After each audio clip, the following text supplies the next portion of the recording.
even bad ones. Is the President looking to have regulations for AI or at least a creation of framework to promote responsible AI use? Nagkaroon po ng sectoral meeting noong May 20, 2025, ang Presidente, ang Pangulo, kasama po ang DOST. At pinag-usapan po nila yung National Artificial Intelligence Strategy for the Philippines. At ngayon po ay nagagawa na po sila ng framework at pati po yung pag-develop po ng hubs na ang focus po ay on understanding artificial intelligence. Ang inuutos po ng Pangulo ay magkaroon po ng tuloy-tuloy na pag-aaral patungkol po sa AI, advantages at disadvantages po nito, ang application po nito sa bansa at yung mga best practices nito sa ibang mga bansa. At magkaroon po ng regular na policy recommendations and research findings. So, nandun naman po. Follow-up lang po. Papalapit na po ang SONA and there may be an effort to spread misinformation targeting not just the President but other public officials as well. Ano po ang mensahe ng palasyo patungkol po dito? Unang-una po, pagbubutihan po ng gobyerno ang trabaho para po ito ay ma-reduce o masawata ang fake news at hingin din po namin ang inyong tulong patungkol po dito dahil sa media po, social media, sa mainstream media, malaking tulong po. Kapag ka po kayo may nakikita na po na fake news, ito po ay mai-alarma agad sa taong bayan. So we need your help. Thank you po. Thank you, Richbon. Next question, Clay Pardilla, PTV4. Magandang tanghali po, Yusek.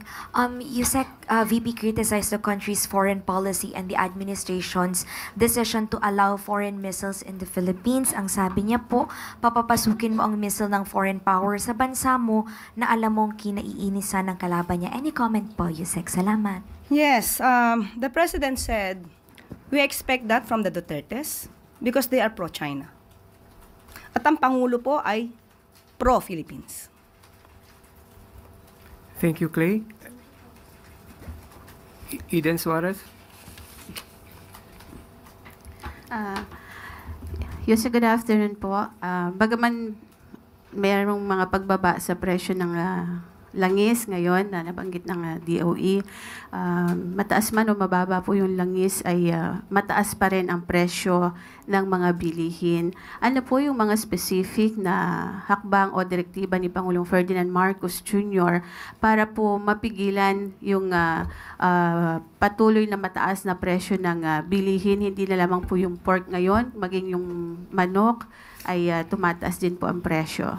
Noong nakaraang buwan po ay nagkaroon po ng report ang PSA na may mga goods na bumababa po ang presyo. Hindi naman po lahat ng mabibili sa merkado ay mahal.